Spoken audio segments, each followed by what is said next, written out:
हर हर महादेव। आप सभी को मार्गशीर्ष माह के प्रदोष व्रत की ढेर सारी शुभकामनाओं के साथ मेरा प्यार भरा नमस्कार। दोस्तों, आज इस पोस्ट में जानेंगे मार्गशीर्ष माह में प्रदोष व्रत कब है, पूजा का क्या महत्व है और प्रदोष व्रत से संबंधित सारी महत्वपूर्ण बातें। सनातन धर्म में प्रदोष व्रत का विशेष महत्व है। ये व्रत भोलेनाथ को समर्पित है। आपको बताते चले कि साल में कुल 24 प्रदोष व्रत पड़ते हैं, जिसमें एक शुक्ल पक्ष का तो दूसरा कृष्ण पक्ष का।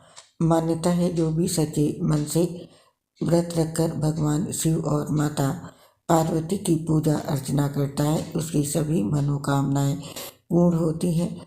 साथ ही धन समृद्धि जीवन में बनी रहती है। इसके अलावा विवाहित महिलाएं सुख और सौभाग्य में वृद्धि के लिए ये व्रत रखती हैं।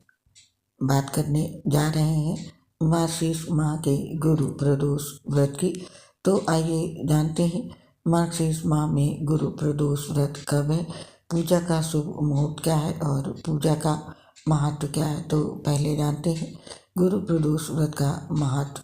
मार्गशीर्ष माह की त्रयोदशी के दिन बृहस्पतिवार पड़ रहा है, जिसकी वजह से ये गुरु प्रदोष व्रत होगा।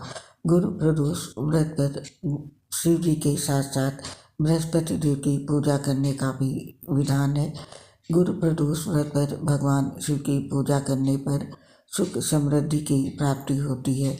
साथ ही साथ जिन लोगों के विवाह में अड़चन आ रही हो तो इस व्रत को रखने से विवाह के योग बनते हैं और वहीं जीवन में धन संपन्नता भी बनी रहती है। और वहीं कुंडली में गुरु ग्रह की स्थिति होती है, साथ ही उसके अशुभ प्रभाव से भी मुक्ति मिलती है। और जो लोग अपने शत्रुओं पर विजय प्राप्त करना चाहते हैं उनको गुरु प्रदोष व्रत रखना चाहिए।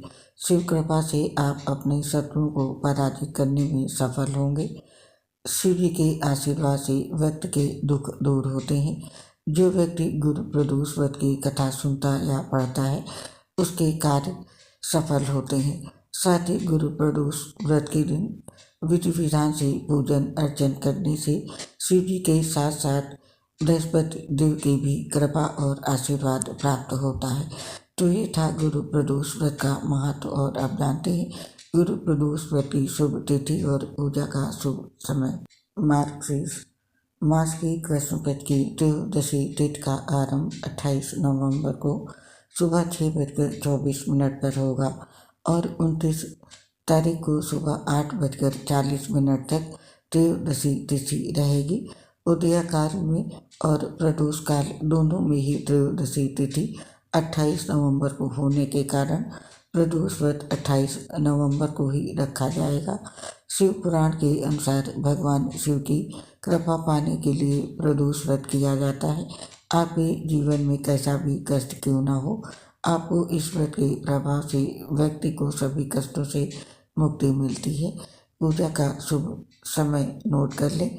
पंचांग के अनुसार गुरु प्रदोष व्रत के दिन पूजा का शुभ मुहूर्त यानी प्रदोष पूजा मुहूर्त शाम को 5:24 से लेकर शाम के 8:05 तक रहेगा।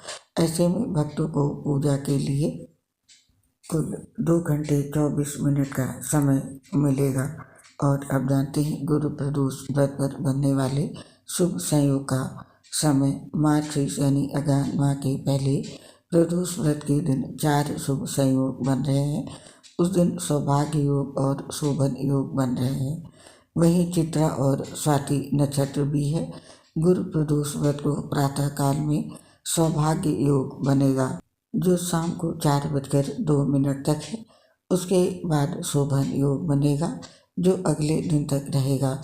व्रत के दिन सुबह 7:36 तक चित्रा नक्षत्र है, उसके बाद से स्वाति नक्षत्र है। तो ये थे इस दिन बनने वाले शुभ योग और नक्षत्र। अब जानते हैं गुरु प्रदोष व्रत के पारण का शुभ समय। जो लोग गुरु प्रदोष व्रत रखेंगे वे व्रत का पारण 29 नवंबर शुक्रवार को करेंगे। व्रत का पारण सूर्योदय के बाद किया जाएगा। उस दिन सूर्योदय सुबह 6:55 पर होगा। पारण से पूर्व आप स्नान के बाद अपनी क्षमता के अनुसार दान करें, उसके बाद ही पारण करें। तो ये थे गुरु प्रदोष व्रत के दिन के शुभ योग मुहूर्त। और अब जानते हैं गुरु प्रदोष व्रत की पूजा किस तरह करनी चाहिए। इसके लिए प्रदोष व्रत के दिन व्रतधारी को प्रातःकाल नित्य कर्मों से निवृत्त होकर स्नान आदि करके बृहस्पति देव तथा शिव पार्वती का पूजन करना चाहिए और पूरे दिन निराहार रहकर शिव जी के प्रिय मंत्र ओम नमः शिवाय का मन ही मन जाप करना चाहिए। और तत्पश्चात सूर्यास्त के पश्चात पुनः स्नान करके भगवान शिव का 150 से पूजन करना चाहिए। नैवेद्य में जौ का सत्तू, घी एवं शक्कर का भोग लगाएं। तत्पश्चात 8 दिशाओं में 8 दीपक रखकर प्रत्येक की स्थापना कर उन्हें 8 बार नमस्कार करें। उसके बाद नंदीश्वर को जल एवं दूर्वा खिलाकर स्पर्श करें और शिव पार्वती एवं नंद केसर की प्रार्थना करें। इसके पश्चात गुरु प्रदोष व्रत तथा शिव जी की कथा पढ़ें या सुने। अंत में शिव जी की आरती करें, प्रसाद बांटें, तत्पश्चात भोजन ग्रहण करें। और अब जानते हैं गुरु प्रदोष व्रत के दिन पूजा के मंत्र।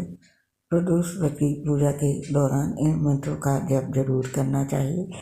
मान्यता है मंत्रों का जप करने से जातक को महादेव की कृपा प्राप्त होती है। गुरु प्रदोष व्रत के दिन पूजा करते समय इन मंत्रों का जाप अवश्य करें। गुरु प्रदोष व्रत के मंत्र इस प्रकार से हैं। ओम पार्वती पते नमः, ओम नमो नीलकंठाय, ओम नमः शिवाय, ओम ग्राम ग्रीम ग्रोम सह गुरुवे नमः। ईं छम अम ओम अम ऊर्ध भू फट प्रोम ह्रीं ठः। ओम तत्पुरुषाय विद्महे महादेवाय धीमहि तन्नो रुद्रः प्रचोदयात्। ओम नमो भगवते दक्षिणामूर्तये महं मेघा प्रयच्छ स्वाहा। ओम ह्रीं हौं नमः शिवाय, ओम आशुतोषाय नमः। तो ये थे गुरु प्रदोष व्रत की पूजा के मंत्र। प्रदोष व्रत पूजा के समय इन मंत्रों का जाप जरूर करना चाहिए। और अब जानते हैं प्रदोष व्रत के नियम। यदि आप प्रदोष व्रत कर रहे हैं तो आपको इन नियमों का पालन जरूर करना चाहिए। प्रदोष व्रत के नियम इस प्रकार हैं। प्रदोष व्रत वाले दिन सुबह जल्दी उठें, सूर्योदय से पहले स्नान करें, फिर उगते सूर्य को अर्घ्य देकर व्रत का संकल्प लें। व्रत का संकल्प लेने के बाद पूजा स्थल की अच्छी से साफ सफाई करें और भगवान शिव का पंचामृत से अभिषेक करें। जल में कच्चा दूध, दही, शहद और गंगा जल मिलाकर अभिषेक करना है। इसके बाद शिव परिवार का पूजन करें और फिर भगवान शिव को बेलपत्र, फूल, धूप, दीप आदि अर्पित करें। साथ ही माता पार्वती को श्रृंगार का सामान अर्पित करें। इसके बाद प्रदोष व्रत की कथा का पाठ करें और शिव चालीसा का पाठ करें। सबसे अंत में भगवान शिव और माता पार्वती की आरती करें। पूजा के बाद भोजन बनाकर सबसे पहले गाय को खिलाएं। इसके बाद खुद भोजन करके अपना उपवास खोलें। तो ये थे प्रदोष व्रत के नियम। यदि आप प्रदोष व्रत रखते हैं तो आपको इन नियमों का पालन जरूर करना चाहिए ताकि आप और आपके परिवार पर भोलेनाथ की कृपा और आशीर्वाद बना रहे। तो दोस्तों ये थी जानकारी गुरु प्रदोष व्रत की मार्गशीर्ष माह की। उम्मीद है इस जानकारी से आपको लाभ मिलेगा।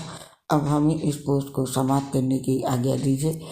आप और आपके पूरे परिवार पर भोलेनाथ का आशीर्वाद और कृपा सदैव बनी रहे, इसी कामना के साथ आप इस पोस्ट को समाप्त करते हैं। आपसे अपनी एक प्रॉब्लम शेयर करना चाहते हैं। दोस्तों हम लीवर सिरोसिस से बहुत सी गंभीर बीमारी से ग्रसित है, जिसकी वजह से पोस्ट बनाते समय काफ़ी दिक्कत और परेशानी होती है, सांस फूलती है, उसकी वजह से आवाज़ ठीक से नहीं आती है। इसके लिए दोस्तों हमें क्षमा कर दें और अपना सहयोग हमारे साथ बनाए रखें। उम्मीद करती हूँ हमारी समस्या को आप सभी साथी समझेंगे और अपना सहयोग हमारे साथ बनाए रखेंगे। इसके लिए आप सभी साथियों का हृदय से बहुत बहुत धन्यवाद। जय श्री राधे कृष्ण, राधे राधे, हर हर महादेव।